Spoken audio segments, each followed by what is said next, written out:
had one agenda today, and that was to share that in the Judd dynamic, people are constantly asking me, is there this competition between you and your sister? That's something that's come up so many times in an interview that I really wanted to address it today because it's something that haunts me, because that word frustrates me. I know that there are healthy amounts of sibling rivalry, but when it comes down to it, something that I'm proud of is that I have always viewed the three of us as such powerful, separate energies, and when we come together, it just magnifies a thousand times.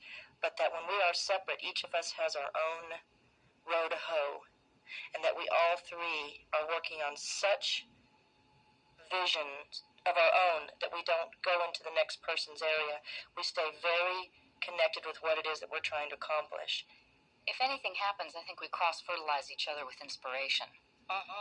And I feel the exact same way about the competitive issue, which is also posed to me very frequently. And I don't know if it's a fixation in American culture, or if people themselves look at us and they feel some kind of envy, so they just assume that we must have it intrapersonally too. The only thing that happens to me when I see your art is love, admiration, esteem, and inspiration, amongst other things. I mean, there's a lot that trickles down from those very powerful emotions, but the point is, the emotions are positive. You know, if I'm having a particular moment on a set, I know how much I want to soar because that's my impetus as an artist, and I also know that that's what you do. That's your vocabulary as well. It's inspirational. You know, I hope that people can really believe that. Well, we have been very, very blessed because we had a mother who gave us the roots and wings, and the ways in which we have flown have been very different. I think it would be different if the question was asked and we were both attempting to be an actress, or you were wanting to be in a rock and roll band. My point being is that I want the American people to know how important it is to know how valuable you are within the family structure, that your role is so defined early. What is it you said? By the time a child is 3 years old, they're pretty much, wired the way they're going to be wired for the rest of their life. But for me, as a daughter and a sister, I know how important it is to find your own niche, to find the something in your life that you feel very sacred about between you and God, so that you don't find yourself living through another person in the family, or maybe, and it's so hard to explain, because for me, I am proud of the fact that all three of us are so powerful, yet vulnerable to each other. I appreciate the fact that we are able to sit down and expose ourselves emotionally to each other and be each other's comrade in the trenches, as they say. I feel like that's so important in family, and so many people I hear from talk about how remarkable it is that the three of us have managed to stay so connected, and what is it that keeps us that way. And as I said earlier, communication, telling the other person, being vulnerable to them and saying what's on your mind is so key. And I don't know that many people do that because they're afraid maybe of the power the other one has over them.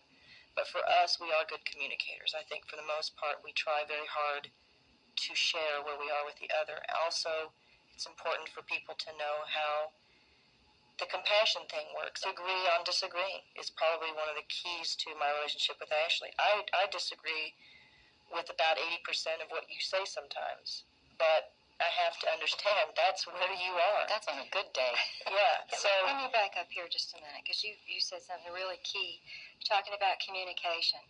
If it is the most important thing in a relationship, well, I think trust is the most important thing, and that goes with that saying with us, Ashley. Trust is proof of real love. That's Ashley's line. I'll never forget Ashley saying that.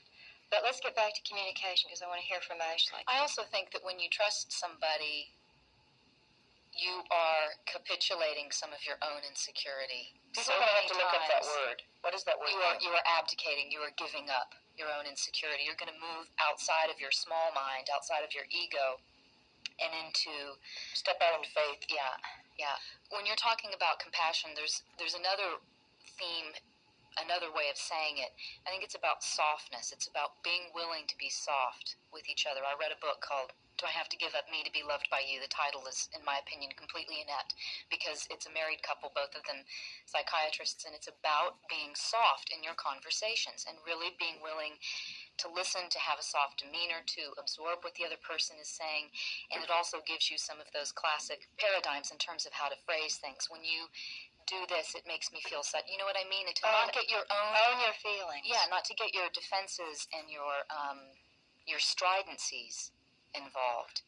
I have listened to enough talk radio to where I know what I agree with and what I don't agree with. I don't agree with all this stuff where people, call in and they diagnose the problem. I want to know about the solution, and I think the solution is get down to the really bottom of the bottom, the nitty-gritty. Okay, what's really going on with you? You can say to your spouse, you never do this, or you never do that. And I think the bottom line is, how is she feeling when he doesn't do something is much more important than her lashing out and saying, you never cook me dinner. Well, what she's begging for is for some attention. And in families, we get so determined about our agendas that we forget that each person really is supposed to be on the same team.